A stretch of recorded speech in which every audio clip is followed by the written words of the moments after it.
football fans, and welcome to another edition of Rouge Radio. This is the CIS portion. I'm Kevin Garbuio, joined by Andrew Wadden from Krown Canadian University Countdown. You can see that across the country on your TV sets in most Western markets on Shaw and in the Kingston area on Cogeco. Andrew, thanks for joining us on this exciting time in CIS football. You know, if you add YouTube into that, we're actually worldwide at that point. We have some award winners announced across the board, and we'll get some predictions from you, Andrew. So starting off, we'll go with the big one, Heck Creighton. We got Kyle Graves from Acadia, the quarterback, Rotran Sene, the running back from Montreal, Kyle Quinlan, the quarterback from McMaster, and Eric Dzizowiecki, the quarterback from Calgary. Who do you have with that one? I think it's a slam dunk in everyone else's opinion. Yeah, but I'm going to give Eric Dulesky his proper pronunciation to his name. Everyone likes to butcher him. I know he's the out here out west, so not everybody stays up that late to watch the games and get it right. And I'll tell you what, you're not the only guy. TSN was butchering his name last year. But this year, Rod Black and the boys seem to get it right. So Eric Dulesky is not going to win the award, however. Rotran Sene, who I love, absolutely love Rotran the man. Gave him that nickname back, I think, in week 6. He runs right over people. Fantastic running back. Kyle Graves, of course, in Acadia, running that only good team that's in the AUS. However, it's Kyle Quinlan that's going to win the award. I mean, what can you say? The kid's a stud. His statistics are just through the roof this year. Obviously, best team in the nation, best player in the nation. And I'm going to say it on this week's show. I've said it before in the past. The kid's got to get a sniff in the CFL. I'm sorry, I'm going to use this platform right now to say it, because if he was not healthy, but if he was able to play a full season last year, he would be back-to-back Heck Creighton Award winner, not taking anything away from my boy Billy Green. But Billy knows himself that Quinlan is the man, best player in the nation, one of the best quarterbacks we've seen in Canada in a really long time. He's taking the Heck. I have to agree with that one, and everyone else across the board seems to be agreeing with that. The President's Trophy for the Defensive Player of the Year, nominees are Brett Hubbard from X, Frederick Plessius from Laval, Amram Isho from McMaster, and Mike Edom from Calgary. Who do you got with that one? That one, I think Plessius has the hype going into it.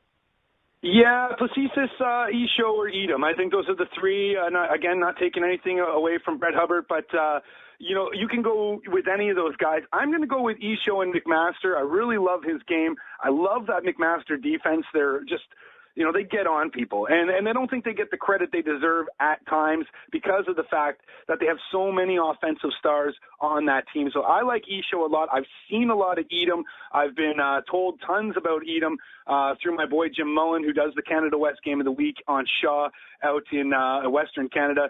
Edom is a fantastic linebacker on a great defense in Calgary, but I'm going to go with Isho in this one, and I'm sticking with Mac.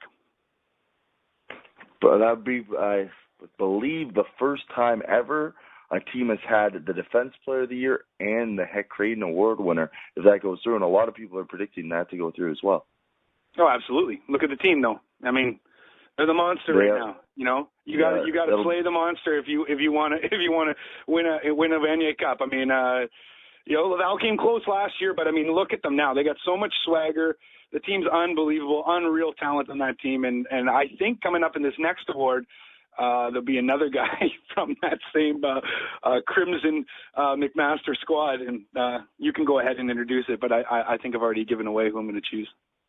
The J.P. Metras Trophy for the outstanding down lineman, Rob Jubenville from the AUS, Jean-Samuel Blanc from Montreal, the defensive end, Ben Diaguiliar from McMaster, and Brett Jones, a guard from Regina, and I think we know who you're going with.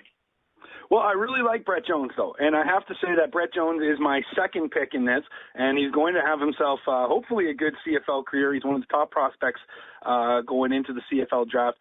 Ben D'Aguilar from McMaster, however, set the record this year for sacks in the season. Of course, J.S. Blanc from Montreal did tie him late in the season, so they both, I think it was 12.5 is the record.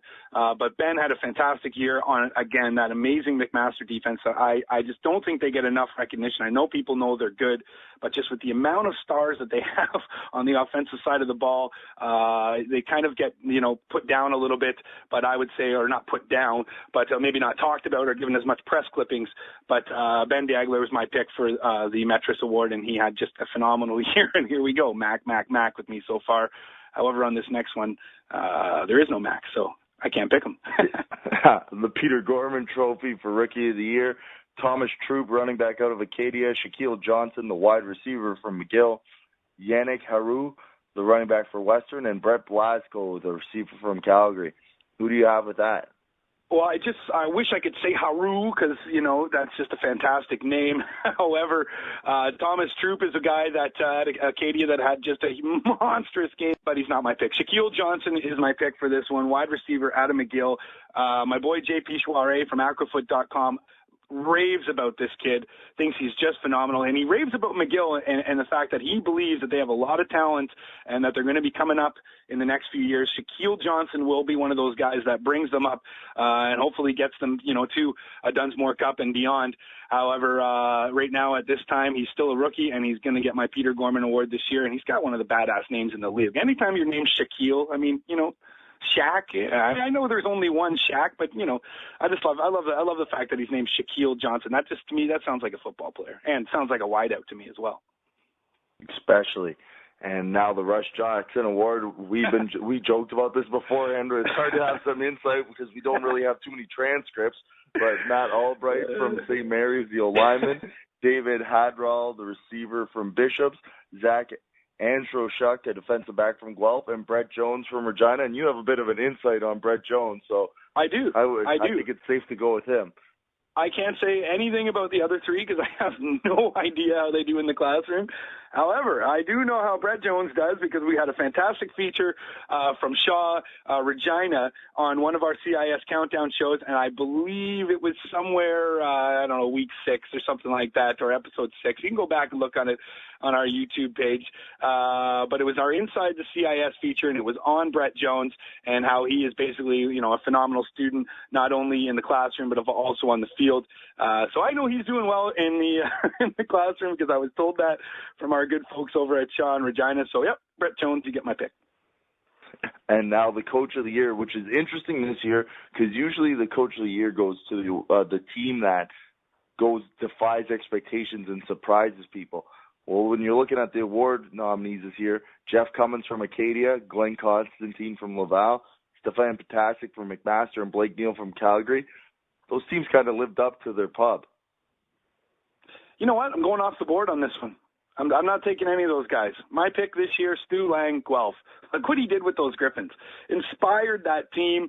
Jazz Lindsay's just looking like he's going to be just an outstanding quarterback moving forward. Was able to bring them to a Yates Cup final. The guy pays himself $1 a year to coach this team.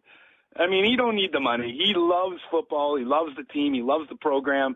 I'm picking Stu Lang this year. He's my pick, Guelph Griffins. Sorry about all the other guys. I know they had a great year, and it's their – well, I mean, look at all Acadia, Laval, McMaster, Calgary. I mean, it's last year all over again. So this year I'm going with Stu Lang, off-the-board pick for mine, and I know that it doesn't matter anyway because no one listens to me.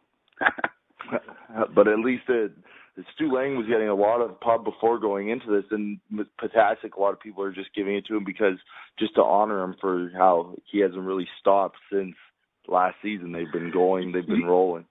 Oh, and you know what though? I think they're afraid to not give Potasic the nomination because he looks pissed off every game. Do you notice that? He's going to score when they do the inside the locker room stuff, and he's intense. You're one of his players. You're scared. You're nervous. You're like, damn, I can't lose this game. Coach's going to rip my head off. So I think maybe the people that take in the nominees are scared or something. They don't want to give it to or not give it to him because, worried he might come looking for him. The CIS is Nick Saban. Yeah. Good one. Perfect. Yeah, exactly. We'll give you a suplex or something. I don't know. And then now moving on to the games this week, we had the best game I was watching for all of them was the Calgary-Regina game, and we'll start there. Close game. Oh, come on. Start. Really? What? The best game? You told me off air it was Acadia SMU. You were jacked for that game. No, you we'll get into the statistics. We'll get to the statistics for that one in a bit.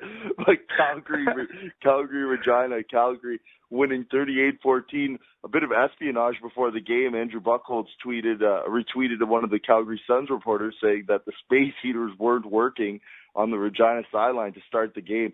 Let us into that game and tell us about some of the frigid temperatures that they were dealing with there. Oh, well, I'm sure it was Andrew Buchholz's mustache that told all of us that, really. But I'll tell you what, because he does have a fantastic soup strainer, by the way, and that thing gets inside information. But, however, that's what happens when you're on the road, right? You know, these things happen. Oh, sorry, the heaters are not working. I don't know. Road team, you're not getting them. Home team, we're getting them. Doesn't matter anyway. Calgary stayed hot throughout the game. Regina went ice cold in the third quarter. 27 unanswered points for the Dinos. I mean, they're just ridiculous. I'm actually quite disappointed in that game because I really wanted to see Mark Mueller, just give it his all at the end. And I'm not saying that he didn't, but I mean, just look at what happened in that game. I mean, they just fell apart. Like I said, third quarter, Lumbala, Hardy, Dulesky, they ran over the Rams. Hardy alone, 15 catches, Canada West record, 168 yards, but the guy still doesn't even score a touchdown. Lumbala, 251 yards. 251 yards. I mean, come on. You're not going to win if you got a guy catching 15 balls and 168 yards and another guy rushing for 251. It's just ridiculous. I really wanted to see a better effort from the Rams out of that one. We didn't get it, unfortunately, and those Dinos are off, and it could be making a Vanier Cup. I mean, we'll see. And we'll get into that prediction a bit later. And now with the Yates Cup, McMaster winning 30-13. The upstart Guelph Griffins unable to come back in this one. McMaster just rolling through the OUA this year. Hey, inexperience is what it comes down to, in my opinion, for Guelph. Jazz Lindsay, he had statistically a decent game, but then you have to put a big red circle, when you do his final analysis and report for the game, and you look at those 3 interceptions, and that's the inexperience right there from a young quarterback. I mean, don't get me wrong. I think Jazz Lindsay is a fantastic talent. I think the Guelph Griffins are moving in the right direction, but you're right up against the juggernaut. 20 straight CIS wins for Mac. Quinlan, 80% completion. I mean, Quinlan, he didn't really dominate. No, hold on. Excuse me. Whoa. No, he dominated the game. Don't get me wrong. 70 yards rushing, led his attack on that. 2 touchdowns, 265 yards, the 1 INT.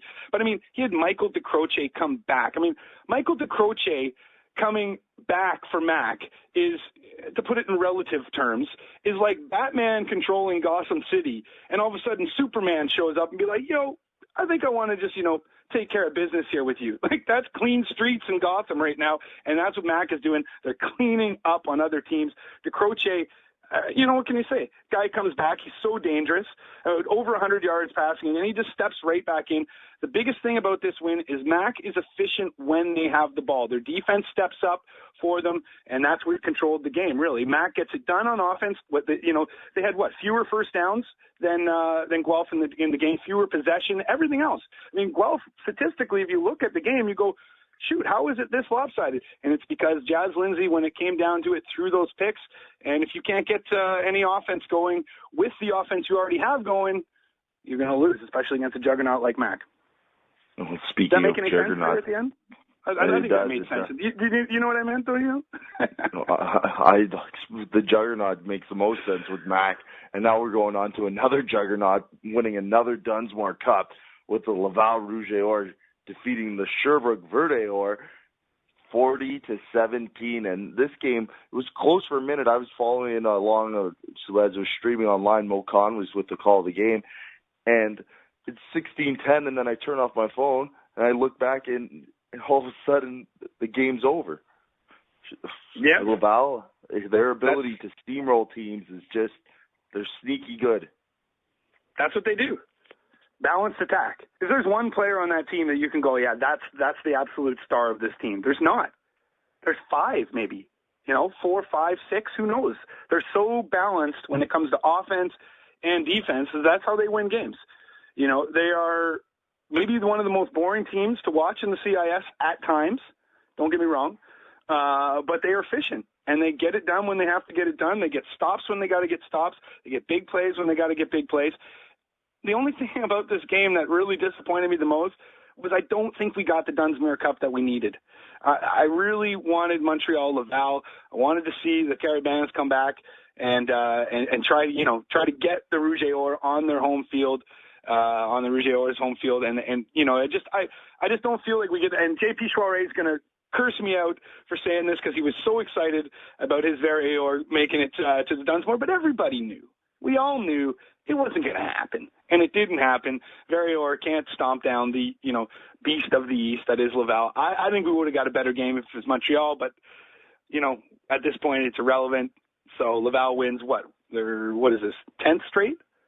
Something like that? It's, 10th straight, I believe that since they started dominating at Pep's and Pep's turned into that atmosphere, they haven't lost. So I believe it's about 10 straight. So, dynasty? I wonder. A little bit. Like, I don't get me wrong. I think that Laval probably would have beaten Montreal as well, but I just think we would have got a little bit of a better game. I agree. It's very hard to, especially when Laval gets at home field, it's very hard to beat them. And I'm listening to the game, and it's midway through the first quarter, and I believe they hadn't attempted a run play yet. And I'm like, Laval, they're just going to try and throw the ball and air it out. And then you look at the end of the game, net rushing, 309 yards. So that's without rushing in the first quarter. They did that. So pick your poison with them. Yeah, well, 2 guys rushing for over 100 yards in the game as well. And only one of them scoring a touchdown. Out of 25 attempts. I mean, when you're averaging close to 20 yards per rush, with Maxime Boutin did, and I think I might have butchered his name there, but I'm getting better at the French names, by the way. But just when I'm doing the highlights portion on the TV show, got Jim Mullen coaching me through there, and JP Chouinard as well. But that being said, when you average 20 yards per carry or per rush on 6 attempts, I mean, come on, where's the defense there, right? So, like I said, I think we would have got a little bit of better game. I think the Carabins could have stepped it up, but the Carabins didn't play 4 quarters of football last week, and that's what burned them. Well, now Laval will be taking on the winner of the Loney Bowl, which is the Acadia Axemen, in one of the more. I'm trying to pick the next words. My next word's probably Acadia winning 17-9. One of the harder games to watch from a viewer's perspective. Just to give you some stats on the game, St. Mary's completing 1 pass for -5 yards. It was a shovel pass, and it was fumbled and set up an Acadia field goal. So just putting that into perspective of what kind of game this was, Acadia will now travel to Laval. Take us through that game. Take you through it. Jeez. I think you just did. I mean, Jean Legault with his ponytail. I mean, you thought he was going to be like Steven Seagal out for justice. But, anyone? Tough crowd here. No. No, I tell you what, -5 passing says everything for Jean Legault's game. The Axemen shut it down. That's what they do. They shut them down. It's a lopsided conference. We saw it in the championship game. AUS Rookie of the Year, Thomas Troop, 181 yards on the ground? Graves wasn't great, but he didn't have to be really almost. I mean, if you got the other team, I personally, I just saw the highlights of the game. That wasn't a game that I was going to sit down and endure 4 quarters of. And from what you're telling me, they're skipping more passes than guys are dropping. So, they got some serious work to do at SMU. The conference has got some serious work to do. We talked about it off air before we lit this thing up, and what do you do really, right? What do you just say, this is second-tier football, we make another tier? You can't do that. It's still a legitimate conference. There's still legitimate schools. I mean, they had legitimate histories, but at this point, there's only one school in the whole conference, and that's Acadia, and, they won. I'm surprised they only won 17-9, to be honest with you. I know. St. Mary's defense is very strong, but again, there's only so much they could do. And now Acadia traveling to Laval, and we'll start up with our bowl previews. Last time they played there, Acadia put up a bit of a fight. Laval was in a bit of flux as they fired, removed, he stepped down, whatever happened there in Laval. Their offensive coordinator, they had a new one. Since then, they've been rolling. Acadia, key player I'm saying right now for the Axemen is Brett Backman. They're a strong side. Last year, if you remember, Acadia couldn't cover any deep throws to the wide side of the field. Yeah, it's going to be a tough one for Acadia. And then, if you're going to look at predictions for this one, I'm going to say Laval in a walk. I don't think it's going to be, nearly as close. You know, it could be close early on, but once that machine starts going, and once the Rouge et Or get going, and once their crowd gets behind them, it's, like you said, very tough environment to win in. I'm going to take Laval easily in this one, maybe 2 to 3 scores differential. It'll be interesting to see what the predictions come out of the CIS blog. The CISblog.ca has a metric that comes out for their spreads, and I don't think, talking to the editor of the site, I don't think they'll be very favorable of Acadia in that one. I wouldn't be surprised if they put it in the 30s. If you want to roll some serious dice, take, I don't know, a few $1,000s down to your bookie and put it on Acadia, and you know, you get a return on that, even just to cover. I mean, the spread's going to have to be 14 at least. But you never know. Now, the big game is the Mitchell Bowl, and we've talked about this past times, and everyone who seems I've talked to on the show says, can't wait for that Mitchell Bowl, McMaster, Calgary. This is the Vanier Cup right here. And now we played in Hamilton. Who do you have in this one? What do you have? What can you tell us about Calgary getting psyched up for this one? Well, I'll tell you what. How excited can you be now as a CIS football fan? This is what it all comes down to right now. You know, you finally get to see, you know, the beast of the East, or maybe not the East because I gave that name already to Laval. So let's say the beast of Ontario play against the beast of the West in Calgary.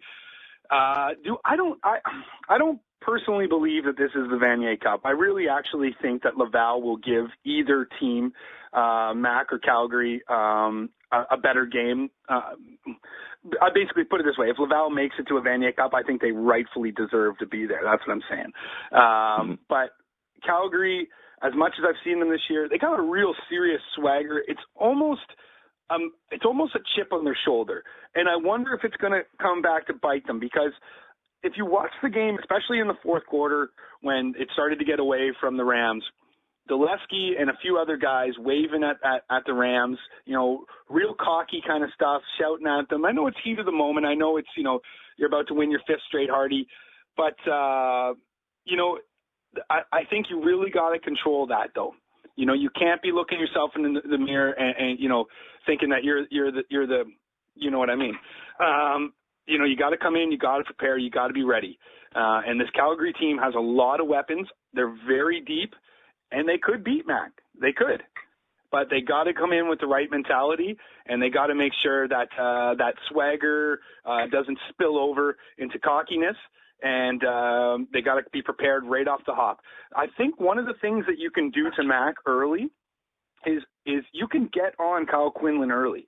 And people are like, what are you talking about? I mean, they just won 20 straight wins behind this guy. But hear me out here. You know, he's been average in early games recently.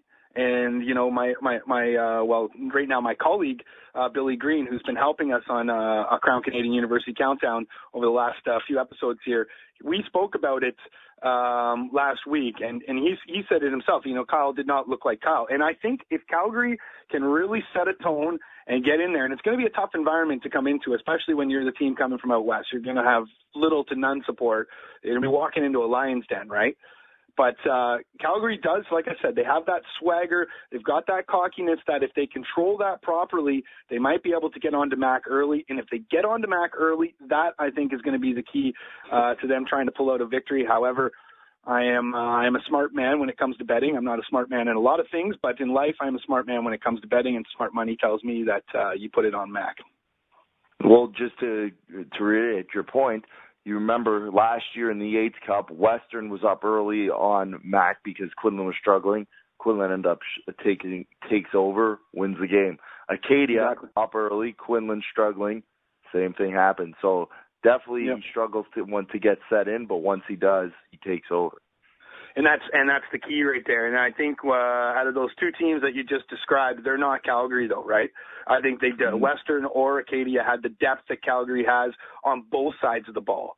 You know, Calgary's a lot like Mac if you look at them and you line up the two rosters and you compare the statistics and whatnot. I mean, you know, killer quarterbacks, just amazing depth in the wide receivers, linebackers that just, you know, murder the run. And then, of course, you know, the one side that Calgary really has Mac is in running back with Stephen Lumbala, who, probably would have been the Heck Creighton Award nominee out of the Canada West if it wasn't, for his roommate, teammate. I don't know if they're roommates. The teammate, Eric Dulesky, who, and then, of course, Lumbala had to miss a game this season due to injury. But, on the ground game, you've got to give it to Calgary. But everywhere else, if you look at them and you weigh them out, I think you'll find that they probably come up about 50-50. It'll be really interesting in that game, and I'm really excited for that. That'll be the second game. The first game, 1 p.m. Eastern, will be the Uteck Bowl. The Mitchell Bowl will be showed directly after. Those are both on TSN. And you have something interesting to tell us, Andrew, about what's happening, the advances with the Canadian Countdown. What advancements do you have to tell us about? Well, we've gone from strength to strength now with Krown Canadian University Countdown, of course, picking up the good people, David Dubé, and the good people at Krown Produce out in Saskatchewan as our title sponsor. We've also picked up another sponsor in Russell Athletic, who have been helping us and presenting us. All our playoff highlights have been featured courtesy of Russell. We are moving forward to finish off the season. We've added an extra episode, so we are going to do a final episode after the Vanier Cup, which we didn't do in our season 1 last year. And we're going to really open things up in this episode, get all our people that have helped us out, with interviews. Of course, JP Chouare from acrofoot.com has been on every episode for us. He's our guy out east, gives us, great insight from the AUS and the Q. Donovan Bennett from The Score, our OUA insider. Of course, you mentioned him earlier. Andrew Buchholz from Yahoo Sports, who, is just keyed in when it comes to football in Canada, whether it's from the junior level, CIS level, straight up to the pros in the CFL. And Billy Green, of course, from the UBC Thunderbirds, who, has played his final game as a Thunderbird. He's helped us out as well. So that final episode, we're kind of going to get everybody in there. We're going to have a big talk, me, myself, Jim Mullen, I said myself twice, Ryan Sullivan. So that'll be our final episode. We'll do that one right after the Vanier Cup. And, of course, you can catch us in most markets across Western Canada on Shaw. Just check your local listings there. And then, like you said earlier, in Kingston on Cogeco in the Ontario area. And then, of course, on YouTube, just search Krown Canadian University Countdown. But the news that I'm getting to is that next season we are hoping to put a French edition of the show together. And, of course, it's in its infant stages. We're just talking about it right now. JP Chouare from Acrofoot would be a big part of that. So we're hoping to do that next year. And we know the audience is huge out in Quebec. Like I was saying to you earlier, I think you could probably just do a RSEQ highlight show and get a great audience for it. But hopefully we'll be able to put that together for next season. And, of course, season 3 will start up with the CIS season next year. But, it's just been another great year of CIS football, and we're really happy and excited to present it to everybody, not only across Canada, but like we said, around the world through YouTube, and any CIS fans that might be out in, who knows, Tel Aviv or something can check out how their Marauders are doing, or see how their Dinos are doing, or whoever they support. So it's a fantastic, exciting time for CIS football, and it's exciting for us because we're really starting to see a lot of people and a lot of great response from people. And, it's great for university sport in Canada, and it's great for amateur sport in Canada. We completely agree with that. It's nice to see the highlights across the board being shown in one format. Usually only get 1 minute to see it every week. With you guys, we get a whole show, and it's very exciting and very promising to see the future of CIS football continue to grow. Yeah, and, we bring the light side of things into it as well. I mean, if anyone who's watched the show, especially last week's episode where we did a little play on Jim Mullen, who's kind of like he's kind of like Ryan and my dad, basically. He kind of sets us straight, and of course we like to rip on him. But like I said, we do it all in good fun. We try to bring some humor into everything, and lighten it up, because at the end of the day, yeah, it's sports. But if we take it too seriously, then what's the fun in it, right? Exactly. It's just a game, and some people like it. It can get lose sight of that. Yeah, exactly. Thank you so much, Andrew, for joining us. I'm Kevin Garbuio, and this is another edition of CIS Talk on Rouge Radio.